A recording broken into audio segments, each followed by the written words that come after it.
रसूल अल्लाह ने 5 खूबसूरत हदीसें बताई। नंबर 1, तुम में से बेहतरीन शख्स वो है जो ना किसी को तकलीफ दे और ना किसी की तकलीफ का जरिया और सबब बने।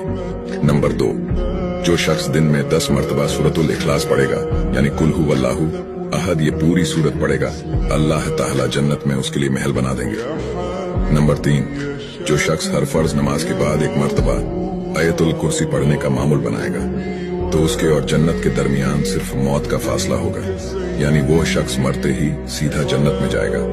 नंबर 5, जो शख्स घर से निकलते वक्त ये दुआ पढ़ेगा, बिस्मिल्लाहि तवक्कलतु अला अल्लाह ला हौला वला कुव्वता इल्ला बिल्लाह, तो अल्लाह ताला शैतान के शर से उसकी हिफाजत फरमा देता है और जिस काम को वो निकला अल्लाह ताला उसमें आसानी पैदा फरमा देता है। नंबर 5, रसूल अल्लाह ने फरमाया, वो शख्स हरा भरा रहे, हंसता खेलता रहे, जो शख्स मेरी हदीस सुने उसको महफूज रखे और उसको दूसरों तक पहुंचाए।